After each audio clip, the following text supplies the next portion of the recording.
just woke up from a dream where you and I had to say goodbye. And I don't know what it all means, but since I survived I realized wherever you go, that's where I'll follow. Nobody's promised tomorrow, so I'ma love you every night like it's the last night, like it's the last night. If the world was ending, I wanna be next to you. If the party was over and our time on earth was through, I wanna hold you just for a while and die with a smile. If the world was ending, I'd wanna be next to you.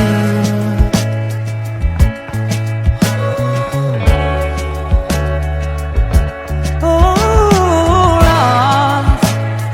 lost in the words that we sing. I don't even wanna do this anymore, 'cause you already know what you mean to me, and our love's the only war worth fighting for. Wherever you go, that's where I'll follow. Nobody's promised tomorrow, so I'ma love you every night like it's the last night, like it's the last night. If the world was ending, I wanna be next to you. If the party was over and our time on earth was through, I wanna hold you just for a while and die with a smile. If the world was ending, I'd wanna be next to you, right next to you, next to you, right next to you.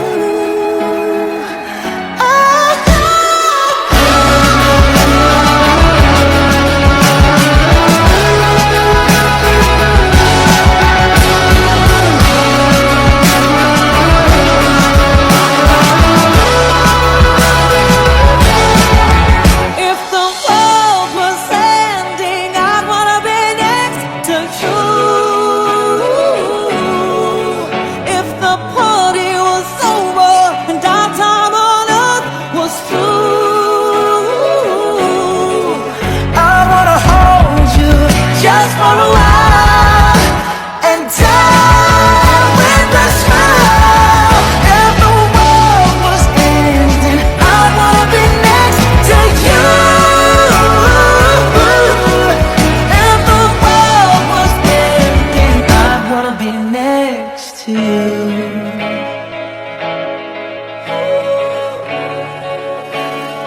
I'd wanna be next to you.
Din care pe cele despărțite le aduni întrunire și ai pus dragostea, legătură neîntreruptă, cel ce-ai binecuvântat pe Isaac și pe Rebecca și ai arătat moștenitor făgăduinței tale, însuți binecuvintează pe robite Răzvan, Ioan și Mihaela, povățindu-i pe dâns și spre tot lucrul bun.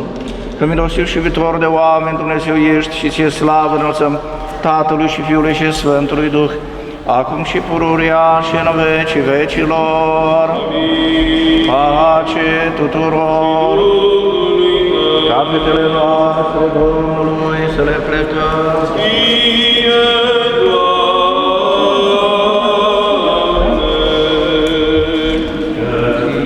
Se cuvine toată slava, cinstea și înțelepciunea Tatălui și Fiului și Sfântului Duh, acum și pururia și în vecii vecilor. Se logodește robul lui Dumnezeu Răzvan Ioan cu roaba lui Dumnezeu Mihaela, în numele Tatălui și al Fiului și al Sfântului Duh. Se logodește robul lui Dumnezeu Răzvan Ioan cu roaba lui Dumnezeu Mihaela, în numele Tatălui și al Fiului și al Sfântului Duh. Se logodește robul lui Dumnezeu Răzvan Ioan cu roaba lui Dumnezeu Mihaela, în numele Tatălui și al Fiului și al Sfântului Duh, acum și pururia și în vecii vecilor.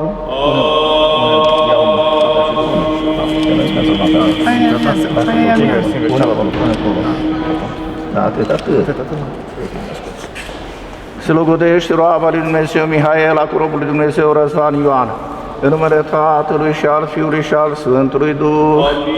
Se logodește roaba lui Dumnezeu Mihaela cu robul lui Dumnezeu Răzvan Ioan, în numele Tatălui și al Fiului și al Sfântului Duh. Se logodește roaba lui Dumnezeu Mihaela cu robul lui Dumnezeu Răzvan Ioan, în numele Tatălui și al Fiului și al Sfântului Duh, acum și pururia și în vecii vecilor. Atât. Domnului să ne rugăm. Care împreună cu Patriarhului Abraham, ai călătorit în Mesopotamia, trebuie Sfântul să logădească femeii stăpânului Isaac, prin mânăcirea scoaterii de apă ei descoperit să logodească pe Rebecca, însuți binecuvintează logodna robilor tăi Răzvan, Ioan și Mihaela și întărește cuvântul ce și l-au dat. Unește-i cu Sfânta ta unire cea de la tine, că din început ai zidit parte bărbătească și femeiască. De la tine se însoțește bărbatul femei spre ajutor și spre dăinuirea neamului omenesc. Însuți, dar stăpâne Dumnezeu nostru, Cel ce-i trimis adevărul peste moștenirea ta și pădunița ta peste robii tăi părinții noștri, caută spre robul tău Răzvan Ioan și spre roba ta Mihaela și întărește logodna lor în credință, în înțelegere, în adevăr și în dragoste. Că Tu, Doamne, ai arătat să se dea logodirii și să se întărească toate. Prin el s-a dat lui Iosif stăpânirea în Egipt, prin el s-a preamărit Danielul în țara Babilonului, prin el s-a arătat adevărul Tamarei, prin el Părintele nostru cel Ceresc s-a îndurat spre Fiul cel iubitor când a zis: dați-ne el în dreapta lui și rugăminților cel gras, mâncând să ne veselim. Această dreapta ta, Doamne, a trămnat pe Moise în Mare Roșie, căci prin cuvântul Tău cel adevărat cerul s-a întărit și pământul s-a întemeiat. Și dreapta robilor Tăi să se binecuvânteze cu cuvântul cel puternic și brațul cel înalt. Însuși acum, Stăpâne, binecuvintează această punere a inelelor cu binecuvântare cerească, Îngerul Domnului să meargă înaintea lor în toate zilele vieții lor.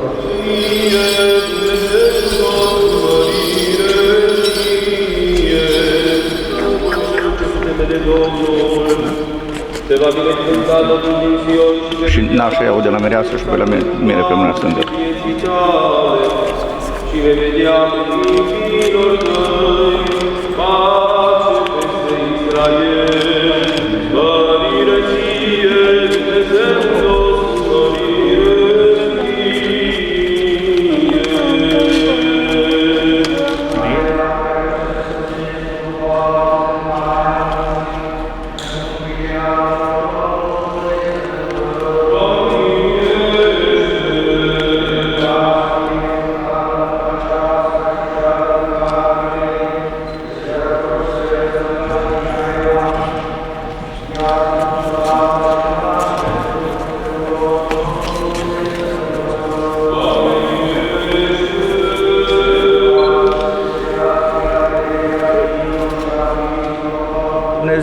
cel prea curat și ziditorului a toată făptura, care din iubirea ta de oameni ai prefăcut cu asta strămoșului Adam, o femeie și ai binecuvântat pe dânsi și ai zis, crește și vă mulțiți și stăpâniți pământul. Pe amândoi a arătat un trup prin însoțire. Pentru aceasta vă lăsa mult pe tatăl său și pe mama sa, se va uni cu femeia sa și vor fi amândoi un trup, pe care Dumnezeu i-a unit cu omul să nu despartă.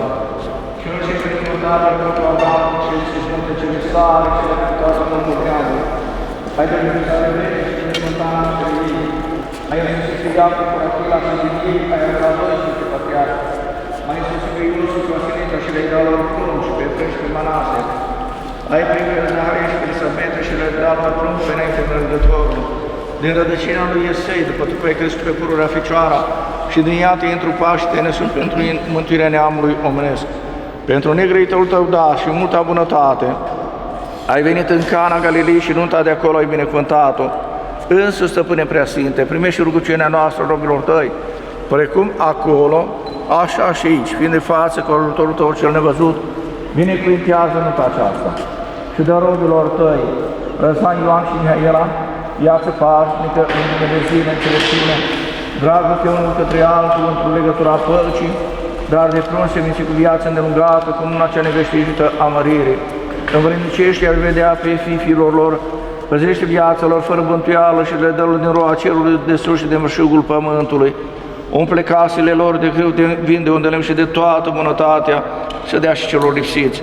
Dăruiește și celor ce sunt împreună cu dânsii toate cele pentru mântuire, că Dumnezeu milostiv și îndurător și de oameni iubitorie și ție slavă lăsăm, împreună și celui fără de început al tău, Părinte și prea Sfântului Duh, acum și pururea și în vecii vecilor. Amin.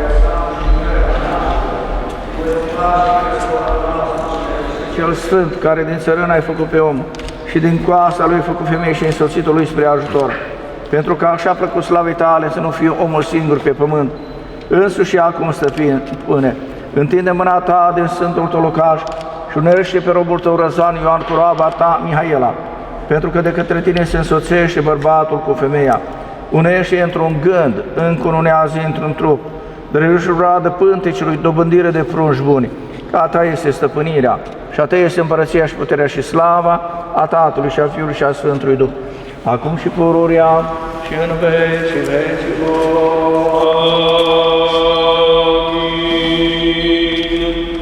Se cunună robul lui Dumnezeu Răzvan Ioan cu roaba lui Dumnezeu Mihaela, în numele Tatălui și al Fiului și al Sfântului Duh. Se cunună robul lui Dumnezeu Răzvan Ioan cu roaba lui Dumnezeu Mihaela, în numele Tatălui și al Fiului și al Sfântului Duh.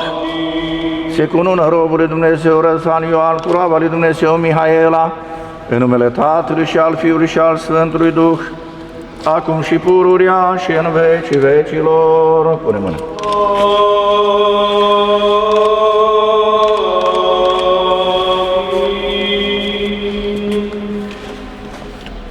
Se cunună roaba lui Dumnezeu Mihaela cu robul lui Dumnezeu Răzvan Ioan, în numele Tatălui și al Fiului și al Sfântului Duh. Se cunună roaba lui Dumnezeu Mihaela cu robul lui Dumnezeu Răzvan Ioan, în numele Tatălui și al Fiului și al Sfântului Duh. Se cunună roaba lui Dumnezeu Mihaela cu robul lui Dumnezeu Răzvan Ioan, în numele Tatălui și al Fiului și al Sfântului Duh, acum și pururea și în vecii vecilor.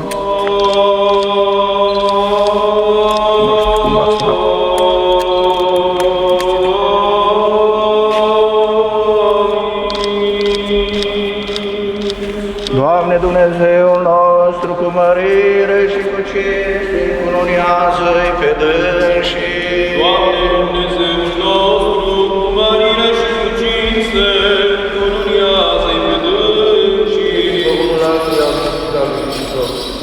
Femeile să se pună bărbaților lor ca Domnului, pentru că bărbații este ca femeile, cum și Hristos este cap bisericii, trupul său al cărui mântuitor și este. Căci, precum biserica spune lui Hristos, așa și femeile bărbaților lor cu totul. Bărbaților, iubiți pe femeile voastre, după cum și Hristos a iubit biserica și s-a dat pe sine pentru ea ca să o sfințească, curățându foaia apei prin cuvânt.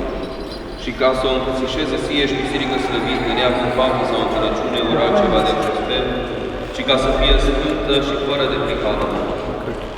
Așadar, bărbații sunt aduși să-și iubească femeile, dacă însă și lucrurile lor. Cel ce își iubește femeia, să se iubește. Pentru că nimeni niciodată să nu-și audă și prin care îl plăcește și mântuiește, precum și Hristos.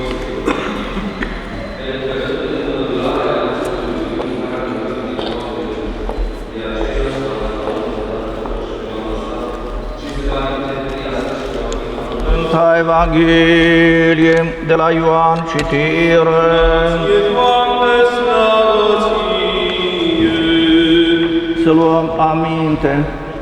În vremea aceea s-a făcut nuntă în Cana Galilei și era mama lui Iisus acolo. Și au fost chemați la nuntă Iisus și ucenicii săi. Și terminându-se vinul, a zis mama lui Iisus către dânsul, nu mai au vin. Iar Iisus a zice-mi și ce femeie, încă n-a venit ceasul meu. Mama lui Iisus a zis celor ce slujeau, să faceți ceea ce vă va spune. Erau acolo 6 vase de piatră, puse pentru curățirea iudeilor, care luau câte 2 sau 3 vedre. Iisus le-a poruncit, umpleți vasele cu apă și ei le-au umplut până sus. Apoi le-a zis, scoateți acum și duceți nunului. Și ei i-au dus. Și după ce nunul a gustat apa care s-a făcut să vin, l-a strigat pe mire și a spus, orice îmi pune întâi vinul cel bun și dacă au băut bine îl pune pe cel mai slab. Tu însă ai ținut vinul cel bun până acum.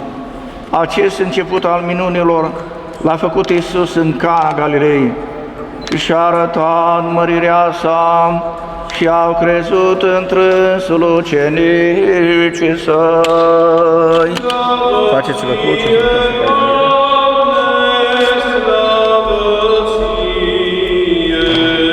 Iubește-ne pe noi, Dumnezeule, după mare mila Ta, ne rugăm Ție, auzi-ne și ne miluiește. Sfințească numele Tău, vie împărăția Ta, facă-se voia Ta, precum în cer, așa și pe pământ. Pâinea noastră, cea de toate zilele, dă-ne nouă astăzi și ne iartă nouă greșelile noastre, precum și noi iertăm greșiților noștri. Și nu ne duce pe noi în ispită, ci ne izbăvește de cel rău. Ca Ta este împărăția și puterea și slava, a Tatălui și a Fiului și a Sfântului Duh, și pururea și a zidit lumea și a înfrumusețat cu luna tuturor celor făcute de Tine. Și acest pahar care l-ai dat celor ce se însosesc prin unine anunții, binecuvintează-l cu binecuvântare duhovnicească. S-a binecuvântat și s-a preasfărit prea cinstitul și de mare cuvință numele Tău, al Tatălui și al Fiului și al Sfântului Duh, acum și pururea și în vecii vecilor.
Lasă lui Dumnezeu.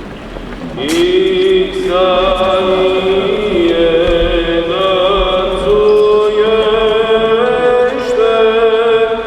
Fecioara avut în cântece și a născut fiul pe Panuil, pe Dumnezeu și omul, răsăritul este numele Lui, pe care măritul pe Fecioara o fericim.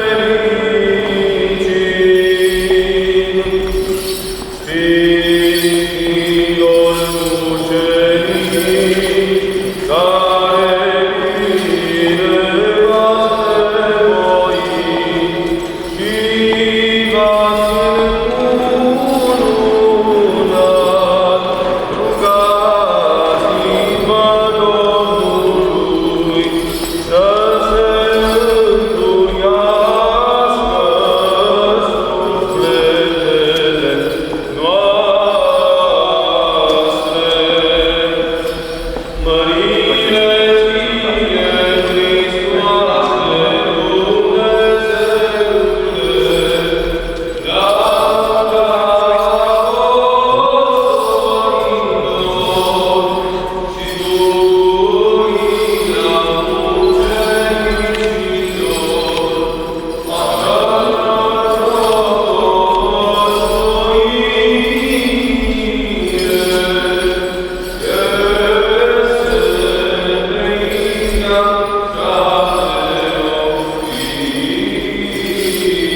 Hristoase, Dumnezeule, lauda apostolilor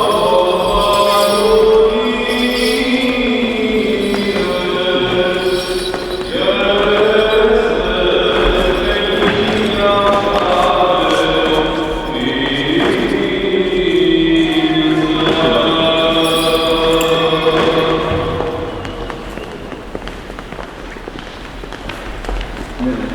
mucenicilor, Punem mirele mâna dreaptă aici și n-așa fost. Mirele mâna dreaptă aici și n-așa cu Corana. Mărit să fii mire ca Avram, binecuvântat să fii ca Isaac, să te înmulțești ca Iacov, umblând în pace și lucrând în dreptate poruncile lui Dumnezeu. Fă-ți cruce, sărută Corana și un pas în dreapta amândoi. Nașa și mireasa, pune mireasa mâna dreaptă aici și nașa pe Corana. Mărită să fii mire ca Avram, și tu mireasă, mărită să fii ca Sara, să te veselești ca Rebecca, să te înmulțești ca Rachela, veselindu-te cu bărbatul tău și păzând rânduielile legii, că așa a binevoit Dumnezeu. Fă-ți cruce, sărută Corana. Hai cu dată mâna dreaptă, mirele peste. Iată, fiilor duhovnicești, prin punerea mâinilor pe Sfânta Evanghelie și pe Sfânta Cruce, săvârșiți jurământ înaintea Sfântului Altar, că veți păzi legătura dragostei și a unirii dintre voi până dincolo de mormânt, curată, neîntreruptă, dreaptă și cinstită, și că nu vă veți abate de la datorile voastre nici unul, nici altul, urmând ceea ce este plăcut lui Dumnezeu și oamenilor. Faceți-vă cruce, să vă dați cruce, Evanghelie celor loc. Domnului să ne rugăm. Doamne, Dumnezeul nostru, care ai venit în Cana Galilei și nunta de acolo ai binecuvântat-o, binecuvintează pe iubitei aceștia, care cu purtarea ta de grijă s-au însoțit prin unirea anunții. Binecuvintează intrările și ieșirile lor, înmulțește cu bunătăți viața lor, primește cu unul lor în împărăția ta, păzind curat și fără prihană, și ne asupriți în vecii vecilor. Amin. Tatăl, Fiul și Duhul Sfânt, treimea cea întrutor sfântă, de o ființă începătoare de viață, o Dumnezeire și împărăție să vă binecuvinteze pe voi, să vă dea o viață îndelungată, naștere de prunuri buni, spor în viață și în credință, să vă umple de toate bunătățile cele pământești și să vă îmrâncească și de desătarea bunătăților celor făgăduite, pentru rugăciune prea sfinte, născătoare de Dumnezeu și ale tuturor sfinților. Amin.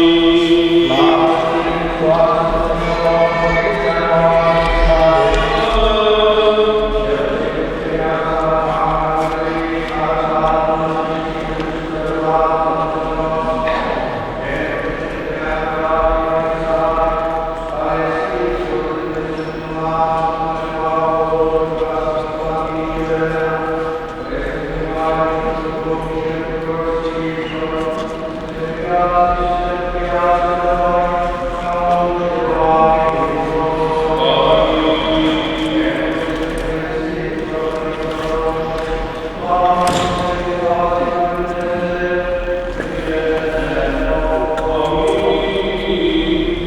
miri, cinstiți nași, iubiți nuntași, ce cuvine să dăm slavă lui Dumnezeu pentru toate lucrurile pe care le primim de la Dumnezeu într-un moment ca acesta. Desigur că în viața noastră sunt evenimente plăcute, sunt mai puțin plăcute și pentru toate trebuie să dăm slavă lui Dumnezeu, cu atât mai mult într-un moment ca acesta, când iată, am spune noi, românii și creștinii, că suntem la un moment de bucurie. Este un moment de bucurie pentru faptul că așa este, nu, viața noastră, să trăim anumite etape și anumite evenimente care ne marchează viața și cel care ni s-ar părea nouă că este la mijlocul vieții noastre sau este vârful sau că o cumpără, este cel al cununiei, al căsătoriei. Într-adevăr că din perspectiva vârstei noastre sau lungimii vârstei noastre, suntem tot la un început. Tot la un început, pentru faptul că cununia nu este altceva decât începutul unei alte vieți, nu? Viața de familie. Bineînțeles, noi vorbim de familie creștină, care, bineînțeles, are alte conotații și alte însărcinări din punct de vedere și fizic, material, dar și din punct de vedere spiritual, duhovnicesc. De aceea, momentul acesta al cununiei și al nunții este foarte important pentru fiecare. Deci, iată, iubiți miri, aceasta ați făcut astăzi, v-ați asumat o altă responsabilitate, o altă sarcină, care poate fi mai ușoară sau poate fi mai grea. Depinde de modul cum veți ști să gestionați evenimentele din viața voastră, etapele care urmează și, desigur, cum veți ști să puneți la fundamentul acesta al vieții voastre nu numai interesele materiale și interesele fizice, biologice, și celelalte spirituale. De aceea este făcut omul din trup și suflet. Și vedeți că știința și oamenii de știință vin să demonstreze acum tot mai mult că este o viață spirituală. Știți că cei mai în vârstă știți că și pe vremea comuniștilor se vorbea duminică dimineață de viața satului, de viața spirituală. Ori la ce se refereau și ea? Tot la botezuri, la mormântări, la cununii și la alte evenimente, pentru faptul că acestea țin oarecum de viața noastră spirituală. Viața aceasta a evenimentelor care sunt mai presus de lumea aceasta. Nașterea și botezul este ceva deosebit de important în viața noastră. Cununia la fel. Este un moment, cum am spus, culminant, cu atât mai mult decesul, moartea sau mormântarea. Sunt evenimente ale vieții noastre spirituale, duhovnicești, dar care sunt marcate și de anumite evenimente pământești. Din păcate, noi mai schimbăm un pic valoarea și mai schimbăm un pic balanța și punem mai mult accentul pe nuntă, pe mâncare și pe chef, decât să punem accentul pe activitatea din biserică. Sau când ne pregătim să mergem la un eveniment, prea puțin ne interesează cele duhovnicești, să fim prezenți acolo, să fim îmbrăcați, sau chiar și la mormântări, de cele mai multe ori ținem la niște aspecte care sunt exterioare, ori nu asta trebuie să facem. Pentru noi creștini, aici este momentul, cum am zis, nu le dăm la o parte nici celelalte, că fac parte integrantă din viața noastră, dar totuși trebuie să țineți seama și iubiți mei, trebuie să țineți seama și să țineți de aceste momente petrecute aici în catedrală, pentru faptul că aici s-a sedimentat, nu, temelia vieții voastre, temelia familiei voastre. E deosebit de important să luați pe Hristos ca un povățuitor al vieții voastre, să vă călăuzească pașii prin încurcăturile și valurile acestei vieți. Că știm că viața așa este, dar cu Dumnezeu toate le putem învinge și dacă ne punem nu nădejdea dincolo de ceea ce suntem noi, dincolo de persoana noastră, dincolo de lumea aceasta, nu putem decât să ne ancorăm în alte realități care într-adevăr sunt mult superioare, le înțelegem mai greu, dar acestea trebuie să le transferăm în viața noastră. Iubiți bine, nu vă depărtați tare de cele sfinte, unde sunteți, orice faceți, aduceți-vă aminte că fără Dumnezeu, cum am zis, nu puteți face nimic, că aveți o datorie sfântă față de viața aceasta pământească, dar cu atât mai mult aveți o datorie sfântă față de viața noastră sufletească, de viața noastră a creștinilor. Nu este nici ușor, dar nu este nici greu. Acum sunt biserici, sunt preoți, sunt slujbe la toate programele de radio și de televizor. Sunt cărți acum, sunt pe internet, sunt de toate sunt. Nu uitați, o carte de rugăciune, icoană, o cruce, o Biblie în casa voastră, o lumânare, un loc unde să destămâie, să aveți o candidă și așa, și să fiți înconjurat oarecum de persoanele sfinte, de Harul lui Dumnezeu, că numai așa veți bine în viață. Eu rog pe Dumnezeu să vă dăruiască multă sănătate, bucurie, fericire, cum unde veți fi, să vă împliniți, să vă realizați alături de nași, alături de părinții care sunt cu toți astăzi aici cu dumneavoastră. La mulți ani, sănătate și o zi bună și distracție plăcută tuturor. Amin. Doamne ajută! Să trăiesc, Domnule, sănătate, Maria. Doamne ajută! Să trăiesc, nașule, Doamne ajută! Sănătate!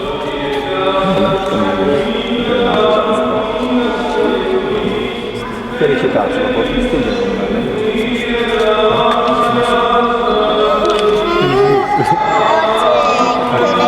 Ești acum, da?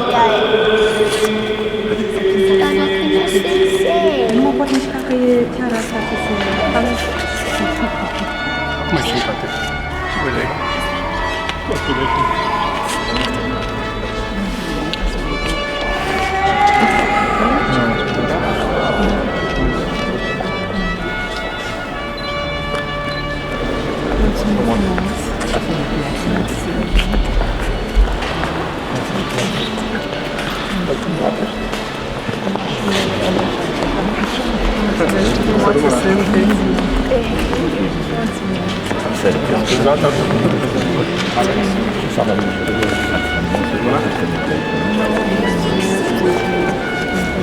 Și la curte, plictisit.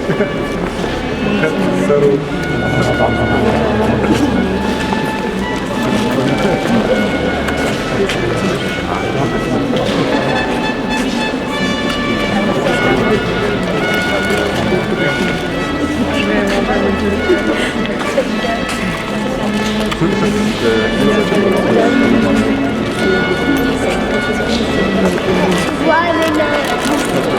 Nu prea mult ceva care să pleacă. Ca să apăscă și mai tot.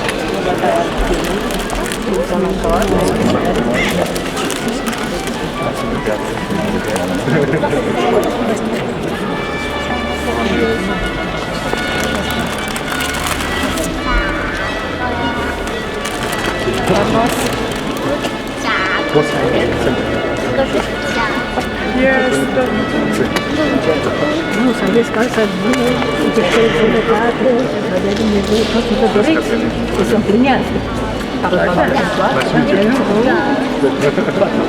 Sănătos, viață, împlinirea tuturor.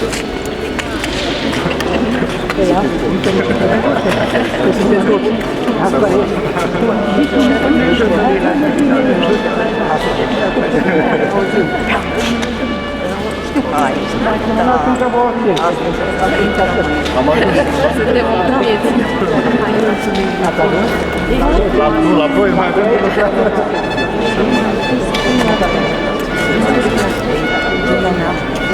Copilul stâmpărat.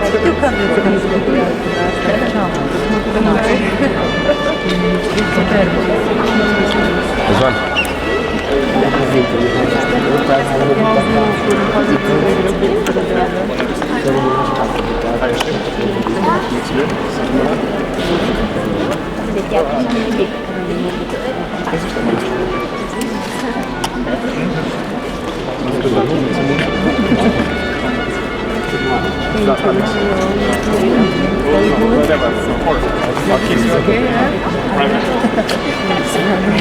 I don't know what I would do.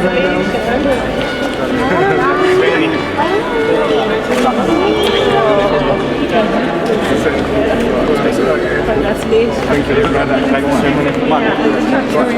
Merci, Madonna. Ci mancheremo. Scusi, io non sei hai senza me hala. Sei un nechi. Hai bene.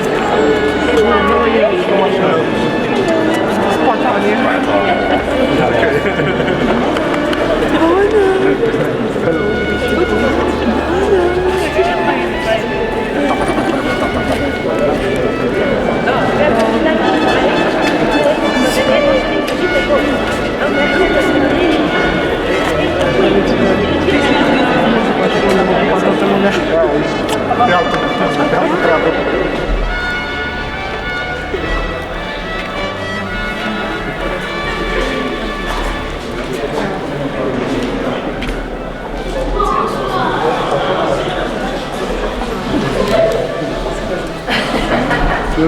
Deja așa eu nu să mă lăsui. 2, 3, 4.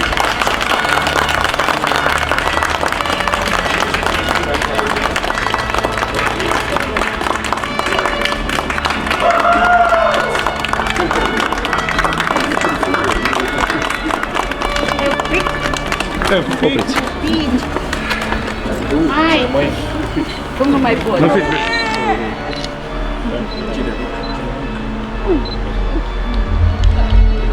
Ce aici, o poză? Amândoi? Bun? O să pice, că nu... Asta este. Nașul? Nașul! Haide. Asta nu e. Asta e a miresei. Părinții urmează. Asta cred că e a ta. Asta teoretic ar trebui să fie. Am un suflet de femeie, îmi place și move, ok. N-am părul care să întâlnească statement. Mulțumesc. Așa? Bun? Părinții?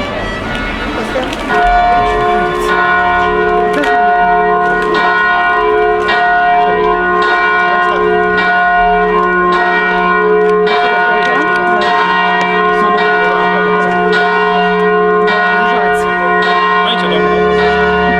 Aici.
Nu faci. Uite-te acolo.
Bună ziua, bine ați venit! Restaurantul Bersei Bolează, Casă de Piatră. Și vă invităm să serviți tradiționala pâine cu sare și un pahar de spumant. Începem cu pâinea sau? Da, cu pâine. Se poate lua și paharul de spumant. O mâncăm doar, nu? Da. Așa.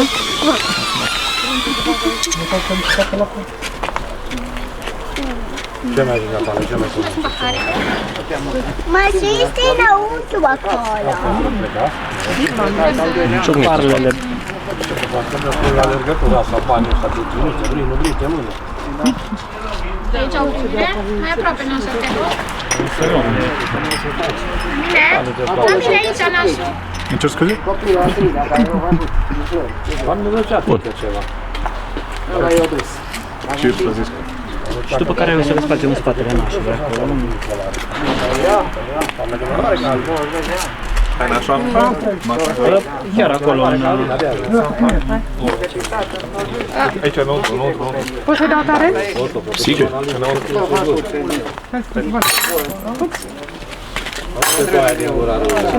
Da, și noi. Pentru noroc. Ce noroc? Noroc. Era norocul, tata. L-am spart norocul. Haideți să cadă mânuța.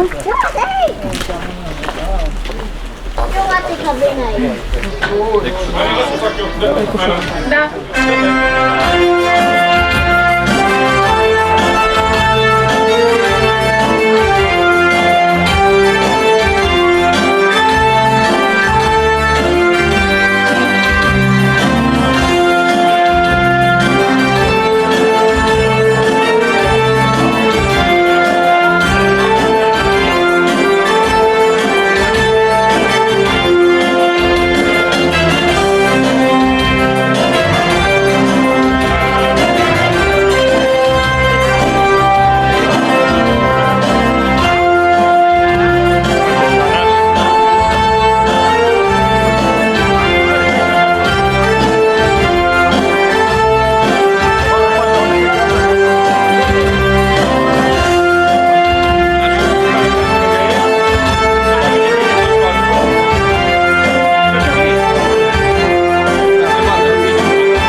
Gracias.